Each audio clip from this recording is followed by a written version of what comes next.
Toddler discovered a German shepherd pacing inside an empty swimming pool. What she did next left everyone in awe. What happened next will shock you. A 5-year-old girl made a discovery that changed everything. Like this story, share it with your friends, and tell us in the comments where you're watching from. The story you're about to listen to started on what seemed like an ordinary Tuesday morning in Maple Ridge, a quiet neighborhood where nothing exciting ever happened. But sometimes, the most incredible stories begin in the most unexpected places. Maya Rodriguez was not your typical 5-year-old. While other kids her age were glued to cartoons or playing with toys, Maya had this strange habit of talking to birds in the backyard and claiming she could understand what they were saying. Her mother, Rosa, a pediatric nurse who worked double shifts at the local hospital, often found Maya having deep conversations with sparrows and squirrels. "Mama, the blue jay told me his wing hurts," Maya would say, pointing to a bird perched on the fence. Rosa would smile and nod, thinking it was just her daughter's wild imagination running free. That morning, Rosa had just finished a grueling 12-hour shift at the hospital. She dragged herself through the front door, her scrubs wrinkled and her hair falling out of its ponytail. The exhaustion hit her like a brick wall. Maya was already awake, sitting at the kitchen table with her favorite stuffed rabbit, Mr. Whiskers, having what appeared to be a serious conversation about breakfast. "Morning, baby," Rosa mumbled, dropping her keys on the counter. "I just need to rest my eyes for a few minutes, okay? Stay inside and don't go near the pool." The backyard swimming pool had been a source of constant worry for Rosa. The previous tenants had left it empty and cracked, creating a concrete pit that collected rainwater and dead leaves. She'd been meaning to have it filled in, but medical bills and single-parent life had other plans for her savings. Maya nodded solemnly. "I'll be good, Mama. Mr. Whiskers and I are going to color." Rosa kissed her daughter's forehead and collapsed onto the living room couch. Within minutes, she was fast asleep. But Maya had never been one to color quietly for long.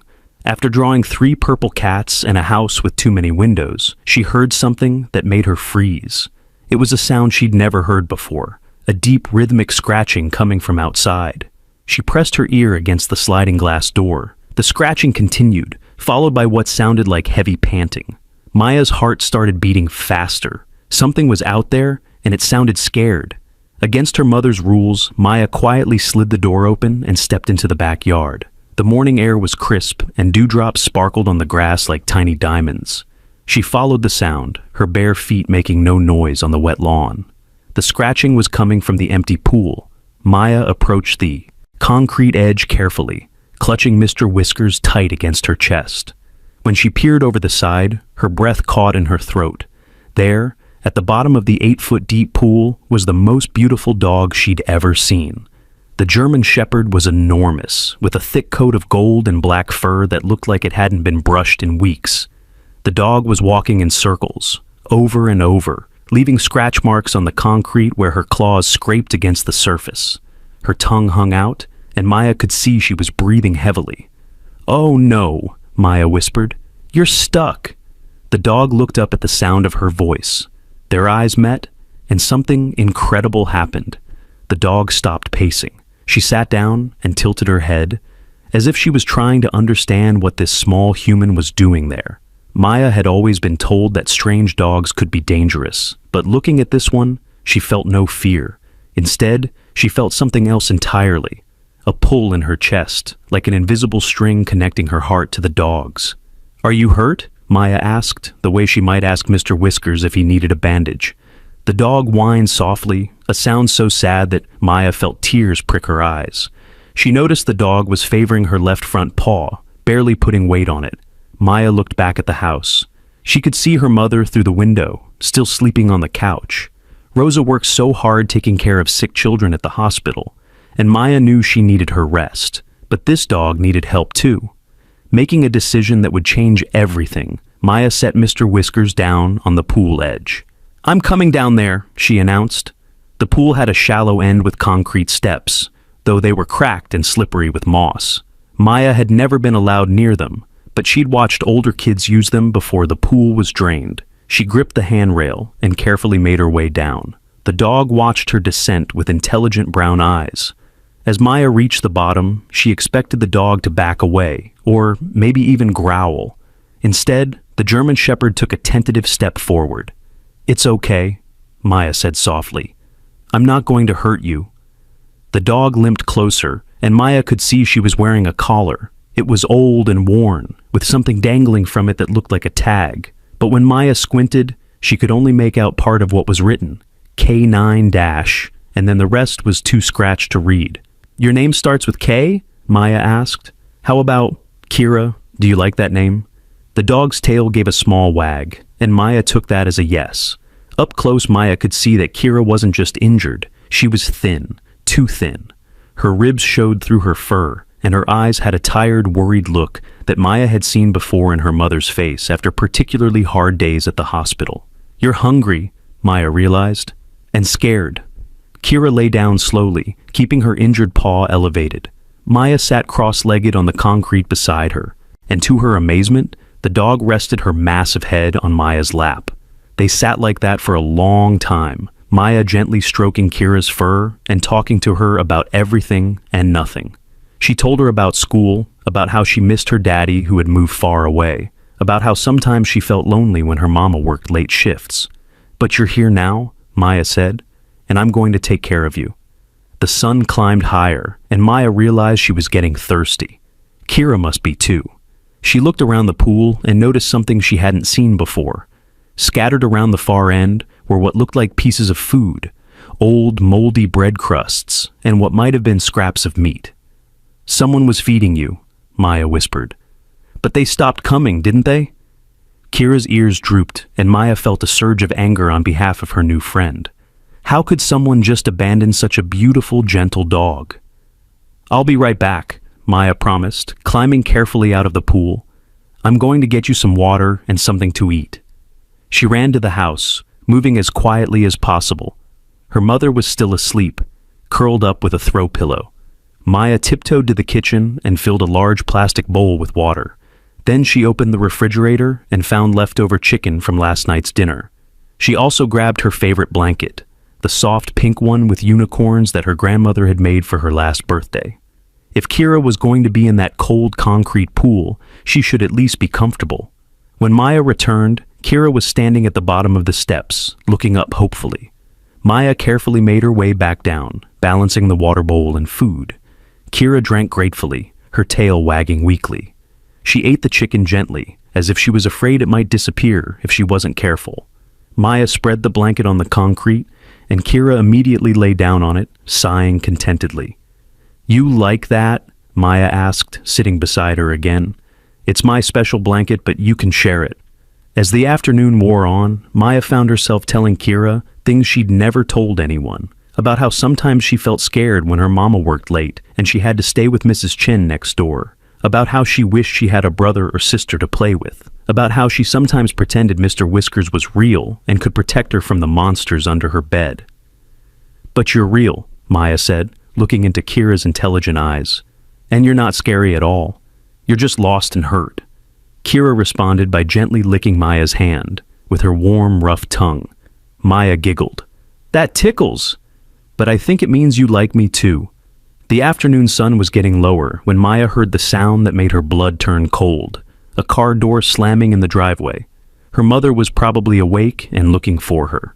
"I have to go," Maya whispered to Kira, "but I'll come back, I promise."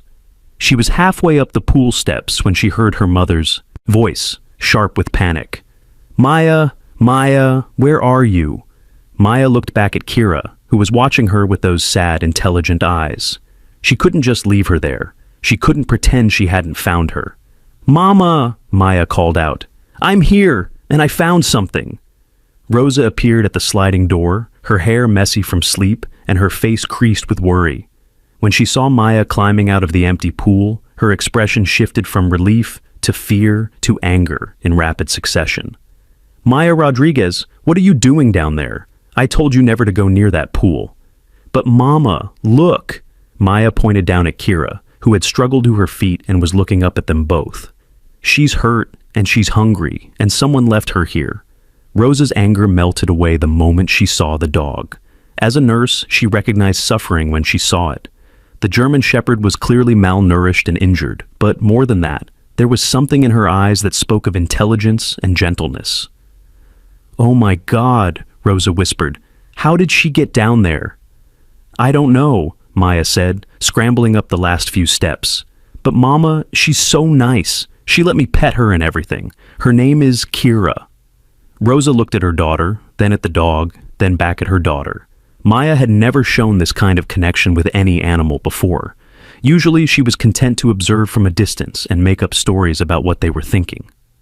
"We need to call animal control," Rosa said slowly. "She could be dangerous, baby. You can't just—" "No!" Maya's voice was fierce in a way Rosa had never heard before.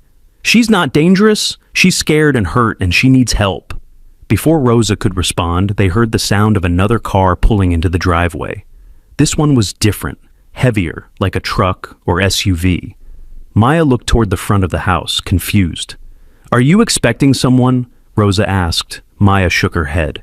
They rarely had visitors, especially not unannounced ones. The doorbell rang, followed by heavy knocking. Rosa frowned. "Stay here with Kira. I'll be right back." But Maya had learned to be cautious about strangers. She followed her mother to the front door, staying close behind her. Through the peephole, Rosa could see two men in dark clothing standing on her porch. They looked official, but something about them made her hesitate. "Can I help you?" she called through the door. "Animal Control Services," one of them replied. "We got a call about a stray dog on this property." Rosa looked at Maya, who shook her head frantically. "I didn't call anyone, Mama. I swear I didn't." Rosa's nurse instincts kicked in. Something wasn't right. She'd called animal control before, when raccoons had gotten into Mrs. Chen's garbage. They wore uniforms and arrived in marked vehicles. These men had neither. "Can you show me some identification?" Rosa asked. "Ma'am, we just need to collect the animal. We understand it's been aggressive and poses a threat to neighborhood children." "Aggressive?" Maya whispered, her eyes filling with tears. "Kira isn't aggressive?" Rosa put her hand on Maya's shoulder. Through the peephole, she could see the men looking impatient. One of them kept glancing at a black SUV parked in her driveway. No markings, no official logos. "I'm sorry," Rosa said loudly. "I'll need to see proper identification and paperwork before I can help you." The men exchanged glances. "Ma'am, we have the authority to remove dangerous animals from residential properties. Please step aside." Rosa's heart started beating faster. She grabbed Maya's hand and quietly led her away from the door. "We're going to the backyard," she whispered. "Right now." They slipped through the house and out the sliding door. Kira was still lying on Maya's blanket, but her ears were perked up and alert. She'd heard the voices at the front door. "Something's wrong," Rosa said quietly. "Those men, they're not from animal control." As if she understood, Kira slowly got to her feet and let out a low, warning growl. It was the first sound she'd made that suggested she could be dangerous, and it was directed toward the front of the house. "She knows," Maya said, her voice small but certain. "She knows they're bad." Rosa looked at her daughter, then at the dog, who was now standing protectively between them and the house. Maya was right. Kira wasn't afraid of them. She was afraid for them. The knocking at the front door became more insistent, and Rosa made a decision that would change everything.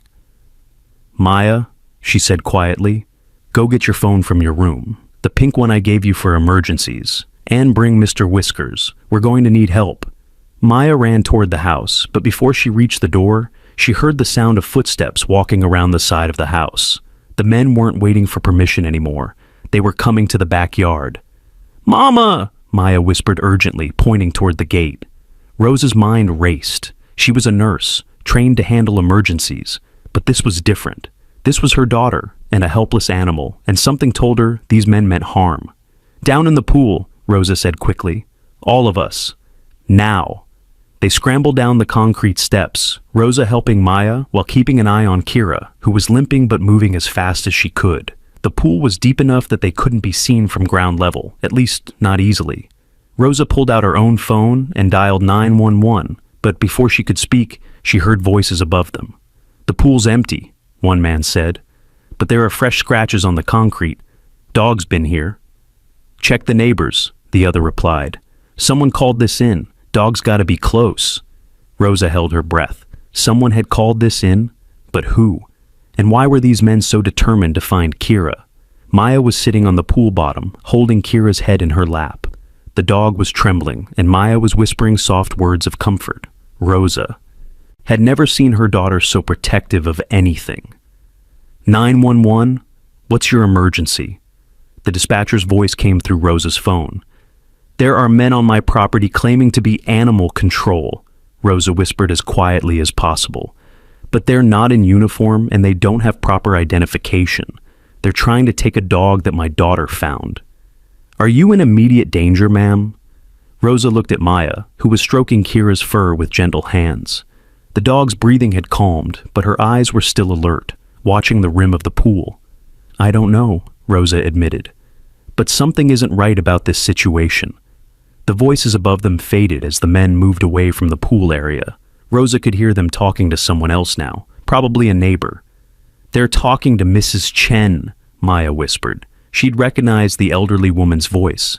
Mrs. Chen had lived next door for 20 years and had watched Maya grow up. She was like a grandmother to the little girl, always ready with homemade cookies and stories about her own childhood in Taiwan. She won't tell them anything, Maya said confidently. She doesn't like strangers. But then they heard Mrs. Chen's voice, clearer now, speaking in her heavily accented English. Yes, the dog. Very sad.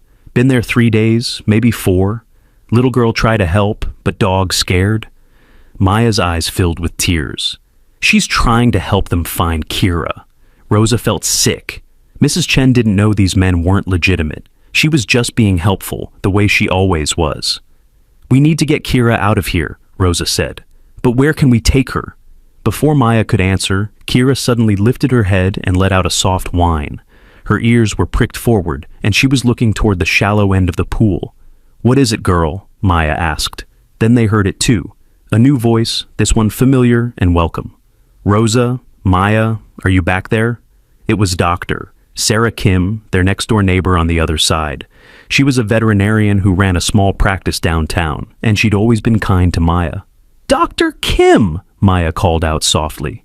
We're down here. Dr. Kim appeared at the edge of the pool, her face creased with concern. She was still wearing her white coat, probably just getting home from work. What on earth are you doing down there? She asked, then stopped when she saw Kira. Oh my.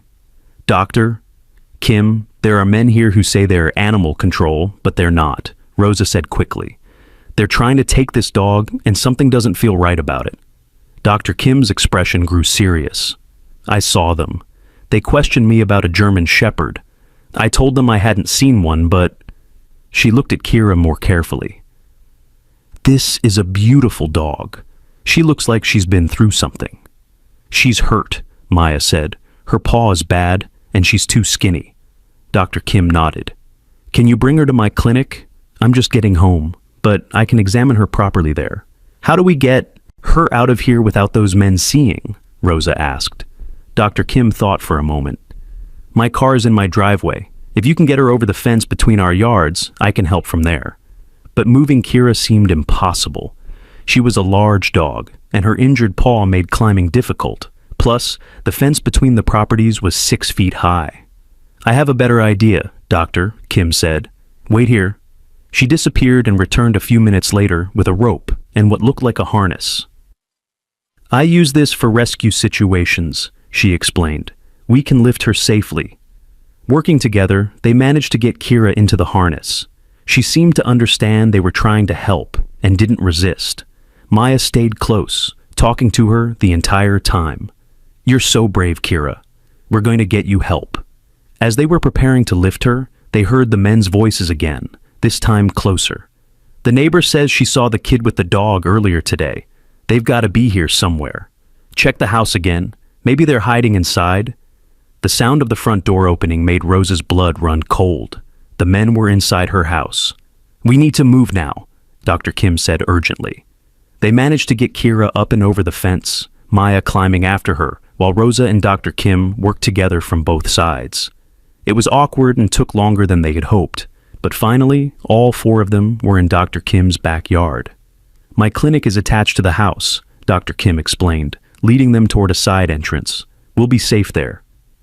Inside the clinic, the familiar smell of antiseptic and the quiet hum of medical equipment seemed to calm everyone, including Kira. Dr. Kim immediately began examining her while Maya held her head. "She's definitely been neglected," Dr. Kim said, running her hands over Kira's ribs. "Malnourished, dehydrated. This paw injury is a few days old, maybe a week. But there's something else." She was looking at Kira's collar more closely now, using a magnifying glass. "This isn't a regular pet collar," she said. "See these markings? K9 Unit 7. This is a working dog collar, probably military or police." Rosa felt her heart skip. "Military? And look at this." Dr. Kim was examining Kira's teeth now. "She's young, maybe 2 or 3 years old, but she's been trained. See how she responds to hand signals?" Maya, without thinking, had been making small gestures while petting Kira, and the dog had been responding, sitting, staying, even offering her paw when Maya pointed to it. "She's been trained for something specific," Dr. Kim continued, "and someone wants her back badly enough to send unofficial people to find her." Through the clinic window, they could see the men's SUV still in Rosa's driveway. They were searching the house thoroughly now. "We need to call the police," Rosa said. "I already did, Doctor," Kim replied. "But there's something else we need to consider. If this dog escaped from wherever she came from, there might be a reason. And if she's pregnant." "Pregnant?" Maya looked up sharply. Dr. Kim nodded. "I can feel movement. She's probably about 6 weeks along, maybe 7. She's going to have puppies soon." Suddenly, Kira's behavior made more sense. She hadn't just been pacing in the pool because she was trapped. She'd been trying to find a safe place to have her babies. "That's why she was so gentle with you," Dr. Kim told Maya. "Mother dogs, especially ones who've been trained, are very protective, but also very careful around children." Maya looked at Kira with new understanding. "You were scared for your babies." Kira's tail gave a small wag, and she licked Maya's hand gently. "But why would someone want to hurt a pregnant dog?" Maya asked. Dr. Kim's expression grew dark. "There are people who breed working dogs for profit. They don't care about the animal's welfare, only about the money they can make from selling trained dogs or their offspring." "You mean puppy mills?" Rosa asked. "Worse than that. These dogs are trained for specific purposes: security, protection, sometimes illegal activities. If Kira escaped from a place like that, her puppies would be valuable to the wrong people." The sound of sirens in the distance made them all look toward the window. 2 police cars were pulling into Rosa's driveway. "Good," Dr. Kim said. "Now we'll get some real answers." But as they watched, something strange happened. The men in the SUV didn't run or try to leave. Instead, they walked calmly toward the police cars, reaching into their jackets. "They're showing the officers something," Rosa said, squinting through the window. Whatever they showed, the police seemed to satisfy them. After a brief conversation, one of the officers got back in his car and left. The other began walking toward Dr. Kim's house with the 2 men. "They're coming here," Dr. Kim said, her voice tight with worry. Maya looked at Kira, who was now standing alert, her ears pricked forward. The dog seemed to sense the approaching danger. "We can't let them take her," Maya said fiercely. "She's going to have babies. She needs to be safe." Dr. Kim made a quick decision. "There's a back room where I keep recovering animals. It's soundproof and has a separate entrance. You can hide there with Kira while I talk to them." They moved quickly, Maya leading Kira to the back room, while Rosa gathered the blanket and water bowl. The room was quiet and dimly lit, with soft bedding and the gentle sound of an air purifier. "Stay here and keep her calm," Dr. Kim instructed. "No matter what you hear, don't come out unless I call for you." Maya nodded, sitting on the floor next to Kira, who had laid down with her head in the little girl's lap. "It's okay, Kira," Maya whispered. "We're going to protect you and your babies." Through the walls, they could hear voices in the front of the clinic. Dr. Kim was talking to the men and the police officer. "I haven't seen any stray dogs today," Dr. Kim was saying. "If there was an injured animal in the neighborhood, someone would have brought it to me." "Ma'am, we have reports that you were seen helping remove a dog from the property next door," one of the men said. "I was helping my neighbors look for their cat," Dr. Kim replied smoothly. "Mrs. Chen's cat sometimes gets stuck in trees." Maya had to put her hand over her mouth to keep from giggling. Dr. Kim was lying so naturally, and the men seemed to believe her. "We have authorization to search any property where the animal might be hiding," the police officer said. "This dog is considered dangerous and needs to be removed immediately." "I'd like to see that authorization, Doctor," Kim said firmly, "and I'd like to know why a supposedly dangerous dog requires such an urgent response." There was a pause, and Maya held her breath. "The dog is carrying a disease that could spread to other animals and humans," one of the men said. "It's a public health emergency."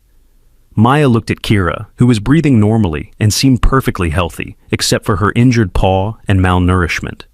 "What disease?" Dr. Kim asked. "I'm a veterinarian. I'd need to know the specifics to properly assist." Another pause. The men were clearly not prepared for Dr. Kim's professional questions. "Look, lady, we don't have time for this," the second man said, his voice getting harder. "Just let us search the place and we'll be out of your hair." "No," Dr. Kim said firmly. "Not without proper paperwork and a warrant." Maya heard footsteps, and then Dr. Kim's voice again, sharper now. "Officer, these men are trying to force their way into my veterinary clinic without proper documentation. I'm going to need to see their credentials again." There was some shuffling, and Maya heard the officer's radio crackling. "Dispatch, I need a supervisor at this location. We have a situation with some individuals claiming to be federal agents." Maya's eyes widened. Federal agents? But Dr. Kim had said they weren't legitimate. "We don't have time for this," one of the men said. "The dog could be spreading infection every minute we waste." "Then you'll need to contact the health department and get proper authorization," Dr. Kim replied. "Until then, you're not searching my clinic." Kira suddenly lifted her head and looked toward the door. Her ears were pricked forward, and she was making a soft whining sound. "What is it, girl?" Maya whispered. Then she heard it too. A new voice outside, this one belonging to Rosa. "Officer, these men broke into my house without permission. They had no warrant and no proper identification. I want to press charges." Maya's heart swelled with pride. Her mother was fighting for Kira too. "Ma'am, they say they're federal agents tracking a dangerous animal," the officer replied. "Then where are their badges, their paperwork, their official vehicle?" Rosa's voice was getting stronger. "I'm a nurse, Officer Martinez. I know what legitimate emergency responders look like, and these men aren't it." Officer Martinez? Maya knew that name. He was Mrs. Chen's nephew, the one who sometimes helped with her yard work. "Rosa's right," came Mrs. Chen's voice. "I see these men earlier. They ask about dog, but they not nice. They pushy. Real animal control people. They always polite." More voices were joining in now. Maya could hear other neighbors gathering outside. "What's all this commotion?" That was Mr. Peterson from across the street. "Some men claiming to be federal agents are trying to take a dog," Rosa explained. "But they won't show proper identification." "Federal agents for a dog?" Mr. Peterson sounded skeptical. "What kind of dog?" "A German shepherd that's been abandoned and is injured," Dr. Kim's voice came through clearly. "These men claim she's dangerous, but I've examined her and she's simply malnourished and scared." Maya could hear the crowd growing outside. The whole neighborhood was getting involved. "I think we should call the real FBI," someone suggested. "If these guys are legitimate, they won't mind verification." The two men were talking quietly now, and Maya could hear the tension in their voices. "This is getting out of hand," one of them said. "We need to get that dog before—" The other man's voice was cut off. "Before what?" Officer Martinez asked sharply. There was a long pause, and Maya held her breath. "Before she has her puppies," Dr. Kim said suddenly. "That's what this is about, isn't it? This dog is pregnant and you want her puppies." Maya looked at Kira, who was now sitting up alert, her tail wagging slightly at the sound of Dr. Kim's voice. "You're puppy mill operators," Dr. Kim continued. "Or worse, you're trafficking trained dogs." The silence that followed was deafening. Then Maya heard the sound of car doors slamming and engines starting. "They're leaving," Rosa said, her voice filled with relief. Maya waited until she heard Dr. Kim's voice calling for them before she opened the door to the back room. "It's okay, Doctor," Kim said. "They're gone. But we need to talk." Maya led Kira out of the hiding room, the dog staying close to her side. Rosa rushed over and hugged her daughter tightly. "I was so scared," Rosa whispered into Maya's hair. "But you were so brave." Dr. Kim knelt down to examine Kira again, this time more thoroughly. "Those men will be back," she said grimly. "They didn't give up, they just regrouped. We need to figure out exactly what we're dealing with." She ran a small scanner over Kira's neck and shoulders. "I'm checking for a microchip," she explained to Maya. "Most dogs have them now for identification." The scanner beeped and Dr. Kim frowned. That's strange. There's something here, but it's not in the usual location. She moved the scanner along Kira's neck, higher up behind her ears. Beep, beep, beep. There, Dr. Kim said, but this is deeper than a normal pet chip, much deeper. She showed Rosa the scanner's display. See this reading? A regular microchip gives off a simple ID, signal. This is transmitting multiple data streams. What does that mean? Maya asked, still stroking Kira's fur. It means this isn't just an identification chip, Dr. Kim said carefully. It's a tracking device, possibly more than that. Rosa felt cold. They've been tracking her this whole time? Probably, but there's something else. Dr. Kim was examining the collar again with her magnifying glass. These scratches on the tag aren't from wear. They're deliberate. Someone tried to remove the information. She looked at both Rosa and Maya seriously. I think Kira escaped from wherever she was being held, and someone helped her by trying to destroy her identification. Maya looked at Kira with new understanding. Someone was trying to save you. Kira's tail wagged weakly and she nuzzled Maya's hand. But if they can track her, Rosa said, then those men know exactly where she is right now. Dr. Kim nodded. Which means we need to make a decision. We can call the real authorities and hope they can sort this out, or what? Rosa asked. Or we help her disappear until she has her puppies safely. Maya looked up at both adults. What do you mean disappear? Dr. Kim sat down on the floor next to Maya and Kira. There are people who rescue animals from bad situations. They have safe places where animals can hide until it's safe for them to find new homes. Like an underground railroad? Maya asked. She'd learned about that in school. Exactly like that, Doctor, Kim said, impressed. But it would mean Kira would have to leave with strangers. You might not see her again for a long time. Maya's eyes filled with tears. She'd just found Kira. The idea of losing her so soon was heartbreaking. But if we don't, Rosa said gently, those men will take her and her babies, and we don't know what they'll do to them. Maya buried her face in Kira's fur. The dog seemed to sense her sadness and licked her cheek gently. I don't want her to go, Maya whispered. She's my friend. I know, baby, Rosa said, but sometimes loving someone means letting them go to keep them safe. Dr. Kim's phone buzzed. She checked it and her expression grew worried. What is it? Rosa asked. It's a text from my colleague at the animal hospital downtown. Someone's been calling around, claiming to be from the CDC, asking if any veterinarians have treated a German Shepherd today. The CDC? Rosa asked. The disease control people? It's a lie, Dr. Kim said, but it means they're casting a wide net. They're not giving up. Suddenly, Kira stood up and walked to the window. She looked out toward the street, her ears alert and her body tense. What is it, girl? Maya asked, following her. In the distance, they could see a different vehicle slowly driving down the street. It was a white van with official-looking markings, but it was moving too slowly, like the driver was searching for something. They're back, Rosa said, her voice tight with fear. Not the same ones, Doctor, Kim observed. They sent different people. Maya watched the van, and Kira began to whine softly. The dog was trembling again, and Maya could feel her fear. They're really scared of these people, Maya said. Look at her. It was true.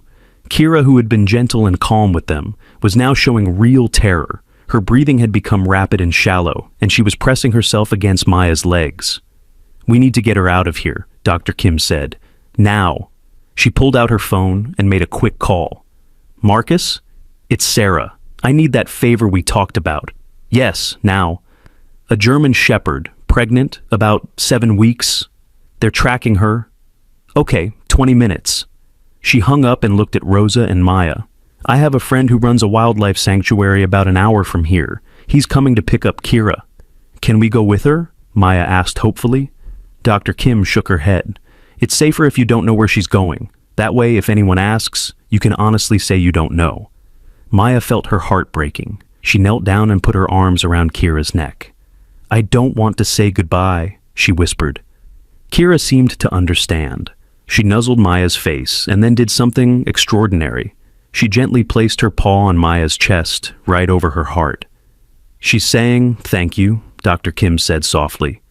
Dogs do that when they want to show deep gratitude. Will I ever see her again? Maya asked. I don't know, Doctor, Kim said honestly. But I promise you this, because of what you did today, Kira and her puppies will be safe. That's the most important thing. The next 20 minutes felt like the longest of Maya's life. They moved Kira to Doctor Kim's garage to wait for Marcus, and Maya spent every moment petting her and talking to her. You're going to be such a good mama, Maya told her, and your babies are going to be so lucky to have you. Kira listened to every word, her intelligent eyes never leaving Maya's face. When Marcus arrived, he turned out to be a gentle man with kind eyes and weathered hands. He spoke to Kira in a soft voice, and she seemed to trust him immediately. She's beautiful, he said to Maya. You saved her life, you know that? Maya nodded, tears streaming down her face. Marcus had brought a special transport crate that would keep Kira comfortable and safe during the journey. As he prepared it, he explained to Maya what would happen. She'll stay at the sanctuary until after her puppies are born and weaned, he said. Then we'll find good homes for all of them, safe homes. What about the tracking chip? Dr. Kim asked. I know a vet who specializes in that kind of thing, Marcus said. He'll remove it safely once she's settled. Maya helped guide Kira into the crate, her heart breaking with every step. At the last moment, Kira looked back at her and whined softly. Go, Maya whispered. Be safe. Have your babies. I love you. As Marcus drove away with Kira, Maya collapsed into her mother's arms and cried harder than she ever had before. You did the right thing, Rosa said, stroking her hair. You saved her. It doesn't feel right, Maya sobbed. It feels terrible. I know, baby. But that's what love sometimes feels like. It hurts to do the right thing. Dr. Kim had been watching the street, making sure no one followed Marcus's truck. When she was satisfied they were safe, she came back to Rosa and Maya. There's something else we need to talk about, she said. Those men aren't going to stop looking, and they know you found Kira. What are you saying? Rosa asked. I'm saying you might not be safe either, if they think you know something about where she is, or if they think you might talk to the authorities. Rosa felt a chill run down her spine. They would threaten us? People who traffic animals for profit don't usually worry about collateral damage, Dr. Kim said grimly. Maya looked up from her mother's arms. What's collateral damage? It means they might try to hurt us to keep us quiet, Rosa explained, trying to keep her voice calm. Maya's eyes went wide. Because we helped Kira? Because you did the right thing, Dr. Kim said firmly. But don't worry, we're not going to let anything happen to you. She pulled out her phone again. I'm calling Detective Williams. She's a friend of mine who specializes in animal cruelty cases. She'll know how to handle this properly. While Dr. Kim made the call, Maya and Rosa sat together in the clinic's waiting room. Maya was quiet, processing everything that had happened. Mama, she said finally, are we in trouble? No, baby, Rosa said. We're not in trouble. We helped someone who needed help. That's never wrong. But those men were scary. Yes, they were. But you know what? There are more good people than bad people in the world. Look at how Dr. Kim helped us, and Marcus, and all our neighbors who stood up for us. Maya nodded slowly. Mrs. Chen was brave too. She was, and Officer Martinez listened to us instead of just believing those men. Dr. Kim finished her call and rejoined them. Detective Williams is on her way. She wants to hear everything that happened. Will we get in trouble for not calling the police first? Rosa asked. No, Dr. Kim said. You called 911 when you felt threatened. That was exactly the right thing to do. Maya was thinking about something. Dr. Kim, why did those men want Kira so badly? I mean, I know she's pregnant, but there are lots of dogs who have puppies. Dr. Kim sat down across from them. That's a very good question, and I think the answer has to do with her training. What kind of training? Maya asked. Well, did you notice how she responded to your hand signals? How she seemed to understand everything you said to her? Maya nodded. She was really smart. She's been trained for specific work, probably security or law enforcement. Dogs like that are very valuable, and their puppies can be worth thousands of dollars. But she was so gentle, Maya protested. She would never hurt anyone. You're right, Doctor, Kim said. Being trained for protection work doesn't make a dog mean, but in the wrong hands, that training can be used for bad purposes.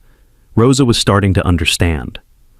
So, those men weren't just after any dog. They were after a specifically trained, valuable dog. Exactly, and when she escaped, they lost a lot of money. Maya's face hardened in a way that surprised both adults. Good, I'm glad she escaped. I'm glad she cost them money. Maya, Rosa said gently. No, Mama. They were hurting her. Look how skinny she was. Look how scared she was. I don't care if they lost money. I'm glad. Dr. Kim smiled. You know what, Maya? I'm glad too. 20 minutes later, Detective Williams arrived. She was a tall woman with short gray hair and kind eyes. She wore regular clothes instead of a uniform, and she spoke to Maya like she was an adult. I understand you found a dog that some people were very interested in, she said, sitting down at Maya's eye level. Maya nodded. Her name is Kira, and she was stuck in our empty pool. She was hurt and hungry. Can you tell me about the men who came looking for her? Maya described everything she could remember. What they looked like, what they said, how they acted. Detective Williams listened carefully, taking notes. You're very observant, she told Maya. That's going to be very helpful. She turned to Rosa and Dr. Kim. This sounds like a case we've been working on for months. There's been a ring of people stealing and trafficking trained dogs throughout the state. Stealing? Rosa asked. Police dogs, military dogs, service dogs. They steal them, breed them, and sell the puppies on the black market. Or they train the stolen dogs for illegal activities. That's horrible, Maya said. It is. But because of what you did today, we might finally be able to catch them. Detective Williams explained that they'd been trying to track this group for months, but the criminals were always one step ahead. If we can prove they were operating in this neighborhood, threatening citizens, we can get warrants to search their operations. What about Kira? Maya asked. Will she be safe? She'll be safer than she's been in a long time, Detective Williams assured her, and her puppies will grow up free and safe. As the detective prepared to leave, she handed Maya a card. This has my number on it. If you ever see those men again, or if anything strange happens, you call me immediately, okay?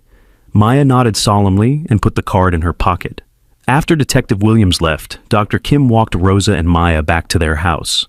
The neighborhood was quiet now, but several neighbors waved and asked if everything was okay.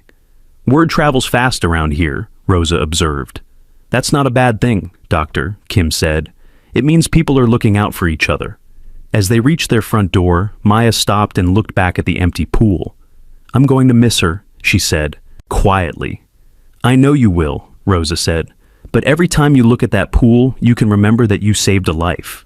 Actually, you saved several lives. Kira and all her babies. Maya smiled a little at that. I can't wait to find out how many puppies she has. Maybe someday we'll get to meet them, Dr. Kim said, when it's safe. That night, as Rosa tucked Maya into bed, her daughter was unusually quiet. What are you thinking about? Rosa asked. I was thinking about what you said, about how loving someone sometimes means letting them go. Rosa nodded. It's one of the hardest parts about love. But if I hadn't let her go, those bad men would have found her. That's right. Maya was quiet for a moment. Mama, do you think Kira knows I love her? I think she knows, baby. I think she'll never forget the little girl who saved her life.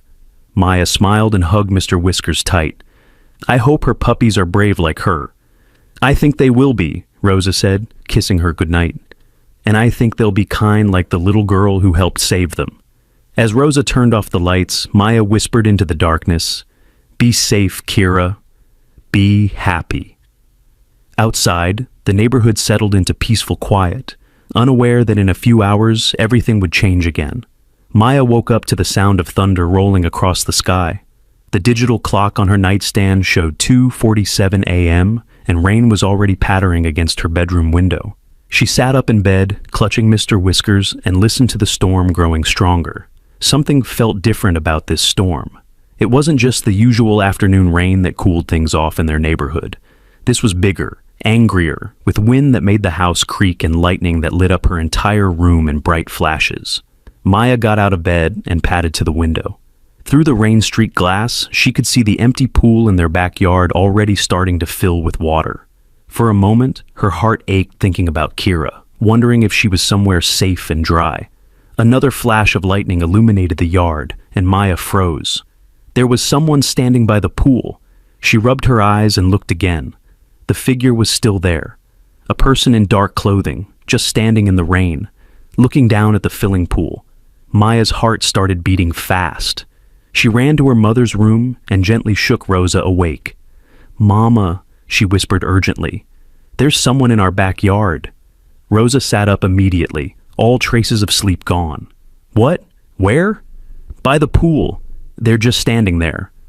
Rosa got up and followed Maya to the window.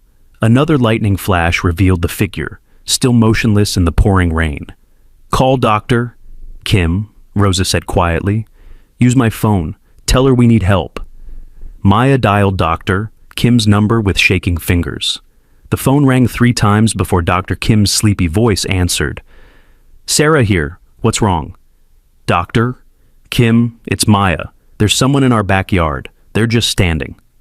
"By the pool in the storm." Dr. Kim was instantly alert. "Don't go outside. Don't turn on any lights. I'm calling Detective Williams and coming over." "Should we call 911? Maya asked. "I'll handle that.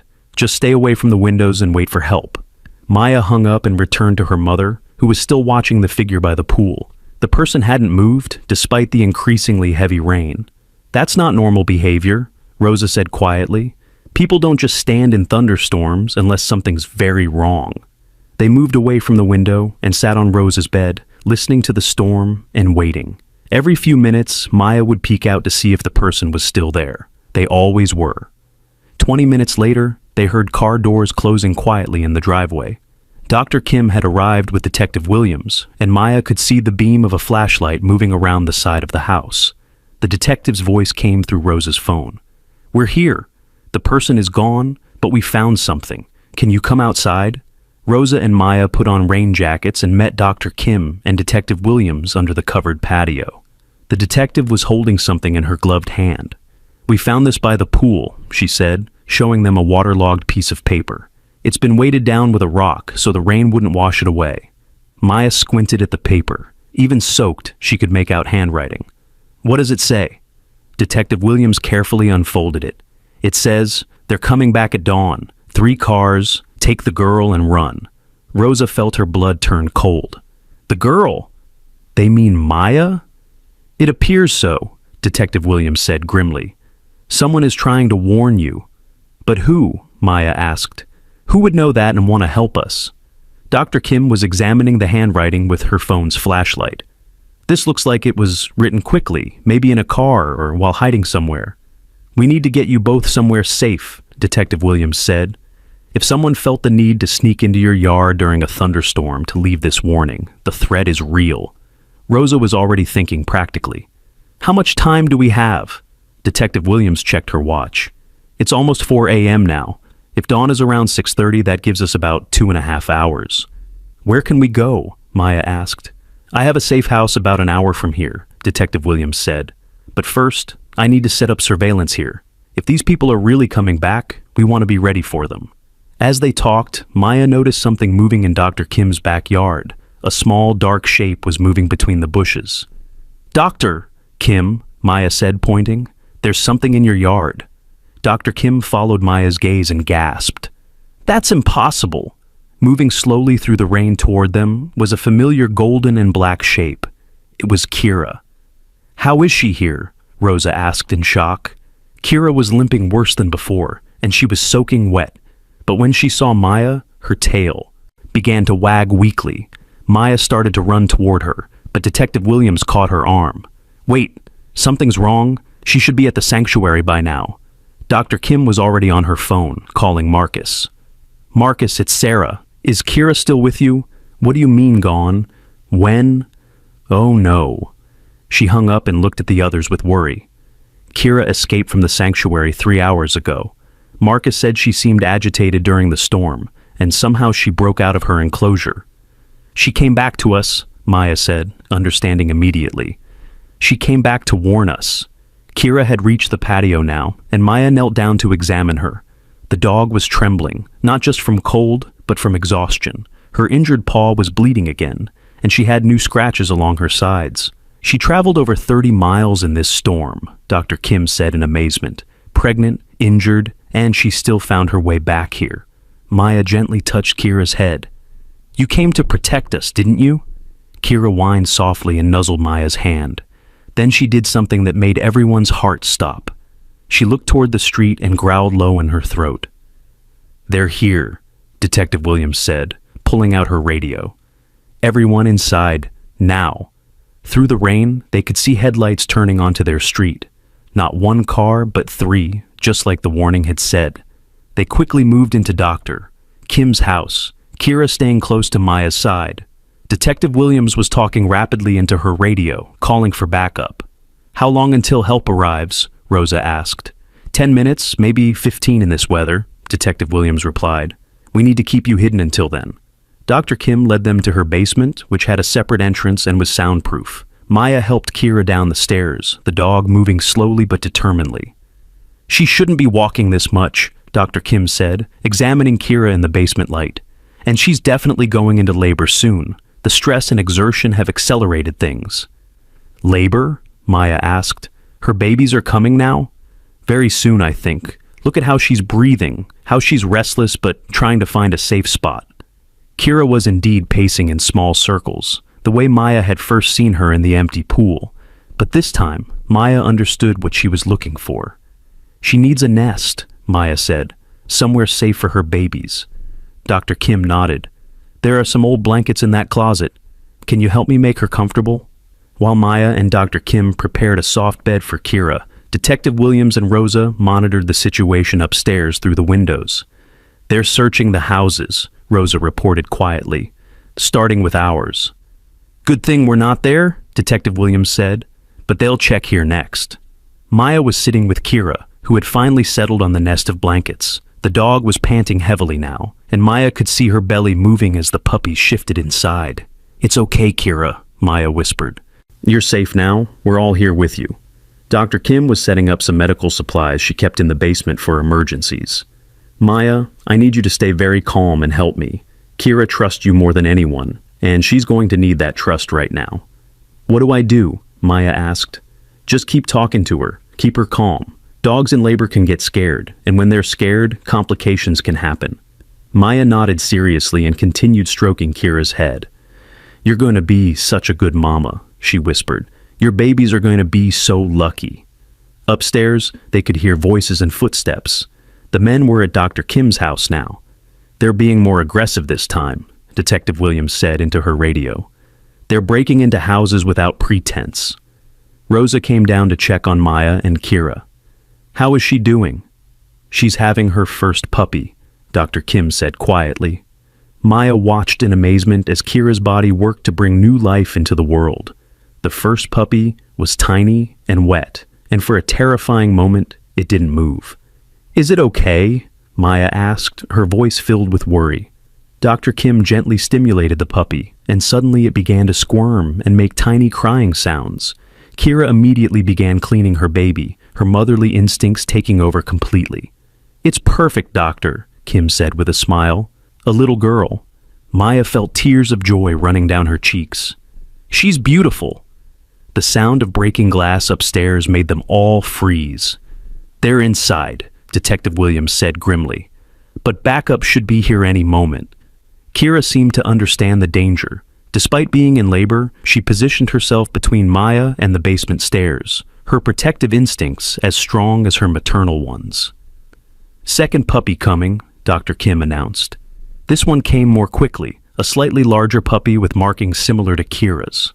Maya watched as Kira lovingly cleaned this baby too. A boy this time, Dr. Kim said.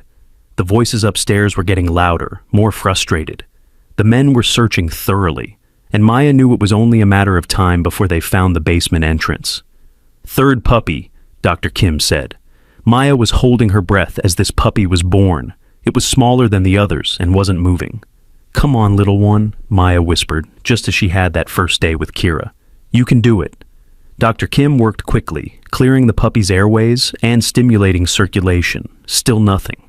Without thinking, Maya gently placed her hands on the tiny puppy, just as she had seen her mother do with sick children when she visited the hospital. Please, Maya whispered, Please be okay." The puppy's tiny chest fluttered, then began to rise and fall regularly. It let out a weak but determined cry. "How did you do that?" Dr. Kim asked in amazement. Maya didn't know.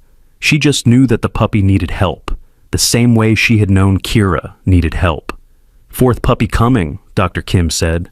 "This should be the last." The fourth puppy was born quickly and easily, a healthy baby who immediately began nursing alongside his siblings. "Four beautiful, healthy puppies," Dr. Kim said. "Maya, you helped to save them all." Kira looked up at Maya with exhausted but grateful eyes. She gently licked Maya's hand, then settled down to nurse her babies. "She's saying, 'Thank you again,'" Maya said softly. Suddenly they heard new sirens outside. Detective Williams' backup had arrived. "Stay here," Detective Williams said. "Let us handle this." But Maya could hear shouting and running footsteps upstairs. The confrontation was happening right above them. "Where is she?" an angry voice demanded. "We know she's here. We tracked her." The tracking device, Dr. Kim realized. "It's still active. That's how they found her." "We have to remove it," Maya said. "Right now." "Maya, I can't perform surgery on a dog who just gave birth," Dr. Kim protested. "Then they'll keep following her forever," Maya said. "And her babies will never be safe." Dr. Kim looked at Kira, who was watching them both with alert, intelligent eyes. The dog seemed to understand what they were discussing. "It's a very simple procedure, Doctor," Kim said slowly. "But doing it here, now, with no proper equipment?" "She trusts us," Maya said simply, "and she knows her babies need her to be free." Dr. Kim made a decision. "Get me that first aid kit from the shelf, and those clean towels." Working quickly and quietly while the chaos continued upstairs, Dr. Kim located the tracking device with her scanner. It was just under Kira's skin behind her left ear. "This will sting for just a moment," Dr. Kim told Kira, who remained perfectly still, as if she understood. Maya held Kira's head and talked to her softly throughout the brief procedure. "You're so brave. Your babies are watching you be brave. They're learning from you." Dr. Kim made a tiny incision and carefully removed a small electronic device no bigger than a pill. "Got it," she whispered. She bandaged the small wound and disposed of the tracking device by crushing it under her heel. "She's free now," Maya said, relief flooding her voice. The noises upstairs had gotten quieter.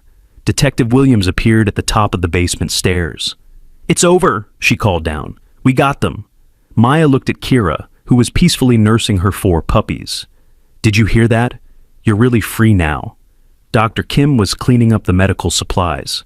"Maya, what you did tonight, I've never seen anything like it. The way you knew exactly what Kira needed, the way you helped that puppy survive." "I just listened," Maya said simply. "Animals tell you what they need. You just have to pay attention." Detective Williams came downstairs and stopped short when she saw the puppies. "Well, I'll be," she said softly. "New life in the middle of all this chaos." 4 healthy babies, Dr. Kim reported. 3 boys and a girl. Maya was sitting cross-legged next to Kira's nest, watching.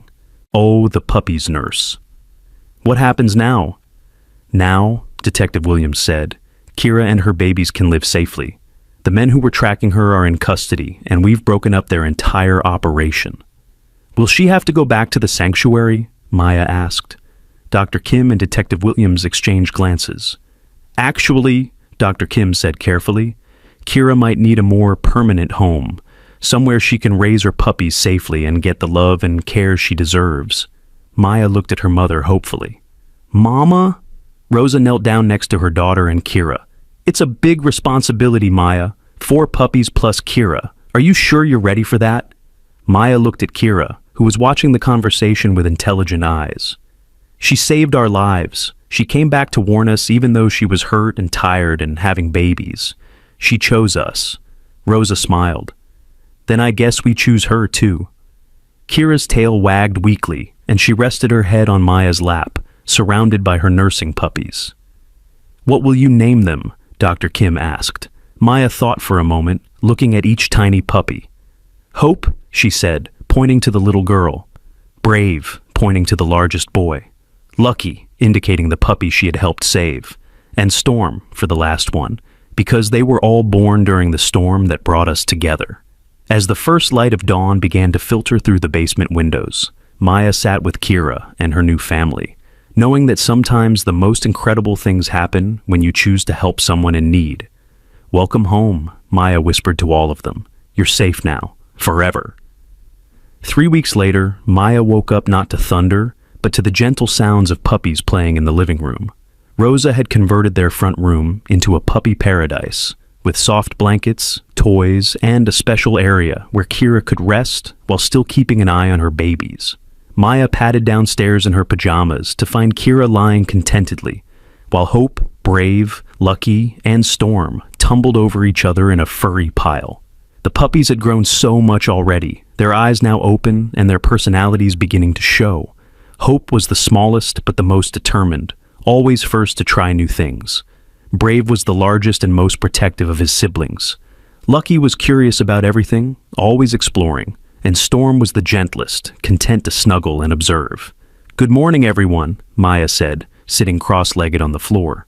Kira's tail wagged as the puppies stumbled over to Maya, their tiny tails wagging furiously.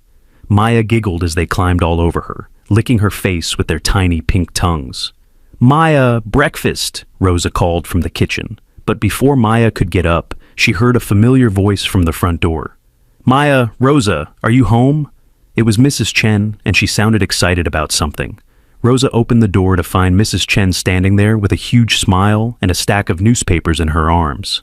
"You need to see this," Mrs. Chen said, practically bouncing with excitement. "Look!" She spread the newspaper on the coffee table, and Maya gasped. There, on the front page, was a picture of her sitting with Kira and the newborn puppies in Dr. Kim's basement. The headline read, "5-year-old hero saves pregnant dog, helps police break up criminal ring." "How did they get this picture?" Rosa asked. "Detective Williams gave it to them," Mrs. Chen explained. "She said the world needed to know what a brave little girl did." Maya read the article slowly, with Rosa helping with the bigger words. It told the whole story, how Maya had found Kira in the pool, how they had protected her from the fake animal control officers, and how Kira had returned to warn them of danger. "There's more," Mrs. Chen said, pulling out another newspaper. "This one's from the state capitol. This article had an even bigger headline, Child's Compassion Leads to Major Animal Trafficking Bust." Maya looked at the pictures of herself with the puppies and felt strange. "I don't feel like a hero," she said. "I just helped a friend." "That's exactly what makes you a hero," Rosa said, hugging her daughter. "Heroes don't think they're special. They just do what's right." But the newspaper articles were just the beginning. Over the next few days, their phone rang constantly. Local TV stations wanted to interview Maya. Animal rescue organizations wanted to give her awards. People from all over the country were sending letters and cards. Maya found it all overwhelming. She just wanted to play with the puppies and help Kira take care of them. "Do I have to talk to all these people?" Maya asked Rosa one afternoon as another reporter called. "No, baby," Rosa said. "We don't have to talk to anyone if you don't want to." But Dr. Kim had a different idea. "Maya," she said when she came to check on Kira and the puppies, "what if we used all this attention to help other animals?"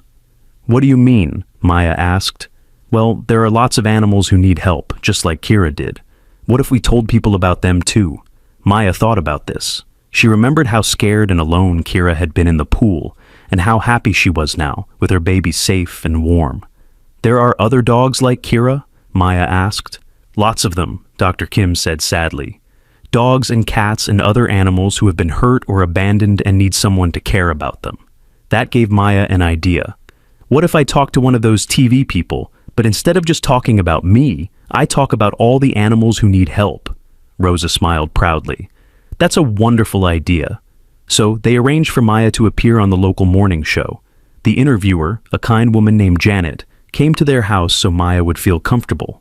"Maya," Janet said as the cameras rolled, "you've become famous for helping a dog in trouble. Can you tell us about that?" Maya nodded, sitting on the floor with Lucky in her lap. Kira was lying nearby, watching, protectively. "Her name is Kira, and she was stuck in our pool. She was hurt and scared and hungry. She was going to have babies, and bad people were trying to catch her." "That must have been frightening for you," Janet said. "I wasn't scared of Kira," Maya said firmly. "She's gentle and kind. I was scared of the bad people who wanted to hurt her." What did you do to help her? Maya thought about how to explain it simply. I listened to her. Animals tell you what they need if you pay attention. Kira needed food and water and a safe place for her babies, so I helped her get those things. And now she's living with your family? Maya's face lit up. Yes, and she has 4 babies, Hope and Brave and Lucky and Storm. They're the best puppies in the world. Janet smiled. What would you say to other children who might find an animal that needs help? Maya became very serious. Tell a grown-up you trust, like your mama or daddy or a teacher. And remember that even if an animal looks scary, they might just be scared themselves. If you're kind and gentle, most animals will be kind and gentle back. Is there anything else you'd like people to know? Maya looked directly at the camera. There are lots of animals like Kira who need help, dogs and cats in shelters who need homes, animals who are hurt or lost. If grown-ups can't adopt them, they can still help by giving money or food or toys to animal shelters. After the interview aired, something amazing happened. The local animal shelter called to say that donations were pouring in. People were adopting pets at record numbers. Other children were writing letters about animals they had helped. You've started something special, Detective Williams told Maya when she came to visit. We've gotten tips about other animal cruelty cases from people who saw your interview.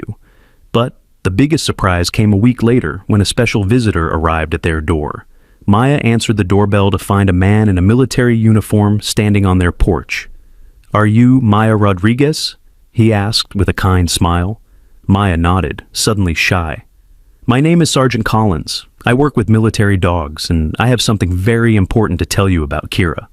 Rosa joined them, and Sergeant Collins explained that Kira had indeed been a military working dog, but she had been retired from service due to her pregnancy. She was supposed to go to a loving home, he said, but instead, she was stolen by the criminals you helped catch. We've been looking for her for months. So she's really yours? Maya asked, her heart sinking. Actually, Sergeant Collins said, that's why I'm here. Officially, Kira completed her military service. She's earned her retirement. And there's no one we'd rather see her retire with than the family who saved her life. He handed Rosa some official-looking papers. These are her discharge papers and adoption documents. Kira is officially and legally yours. Maya threw her arms around Sergeant Collins. Thank you. Thank you so much. There's something else, he said. The military has a program for children who show exceptional compassion for animals. We'd like to offer Maya a junior honorary membership in our K9 unit. What does that mean? Maya asked.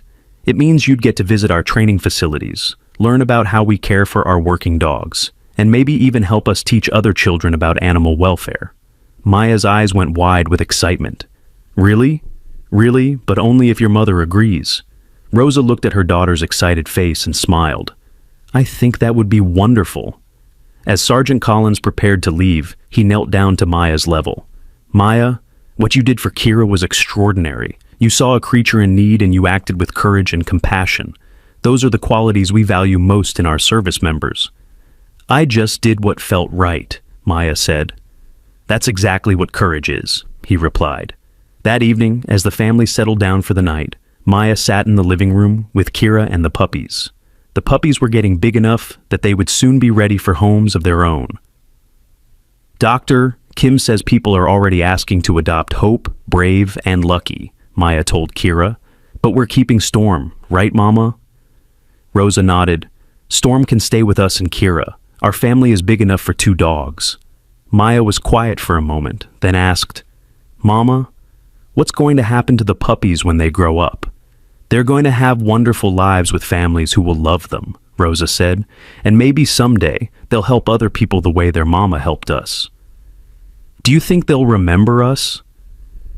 I think they'll always remember the love they felt here, Rosa said, and Kira will tell them stories about the little girl who saved their lives before they were even born. Maya smiled at that thought.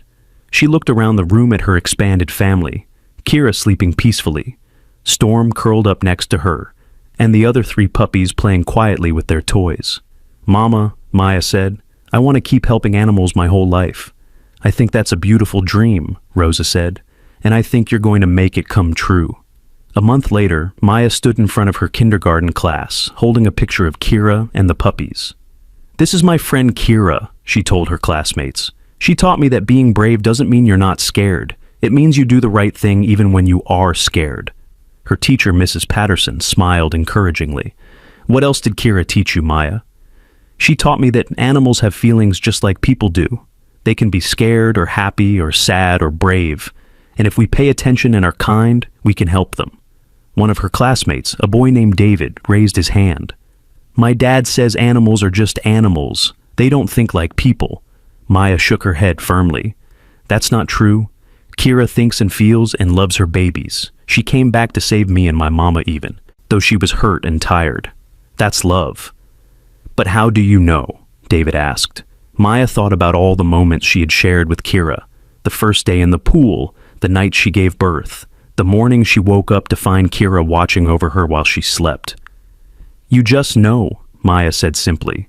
When you really pay attention and listen with your heart, you can understand. Mrs. Patterson was writing on the board.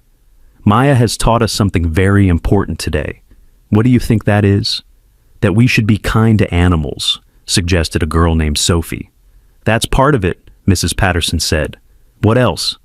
That even kids can help when someone needs it, said another student. Maya nodded.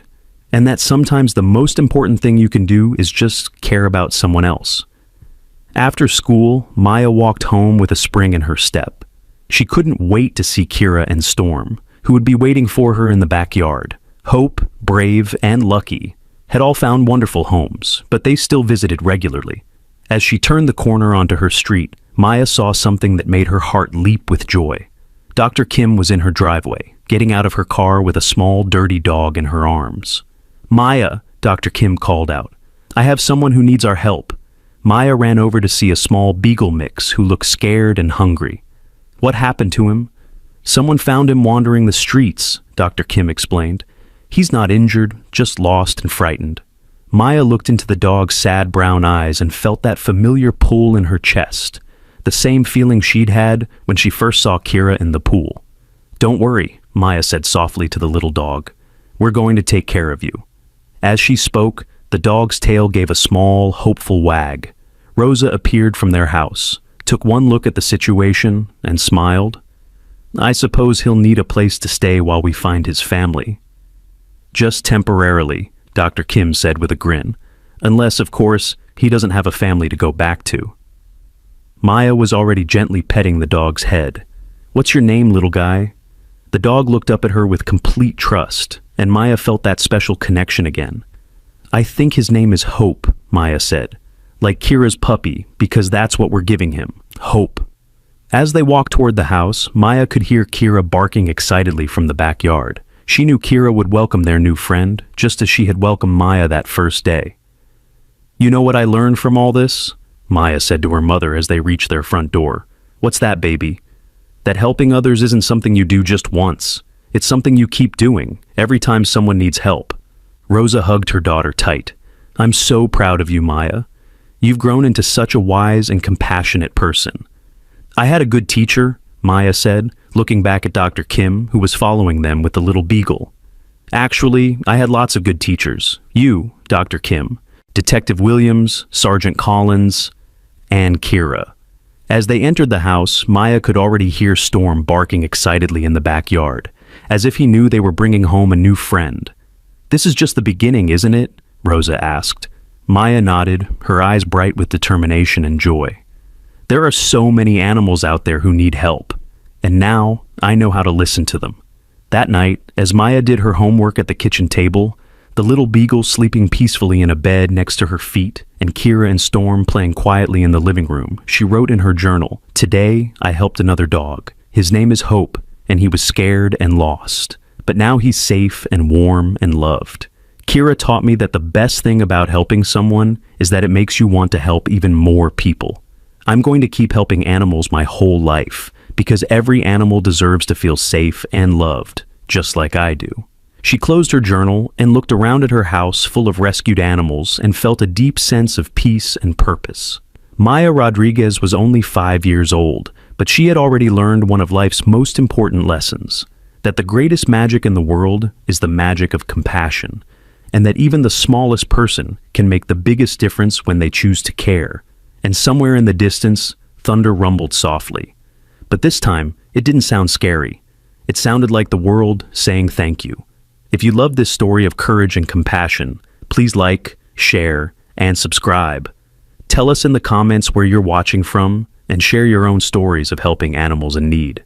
Remember, just like Maya, you're never too young or too small to make a difference in someone's life.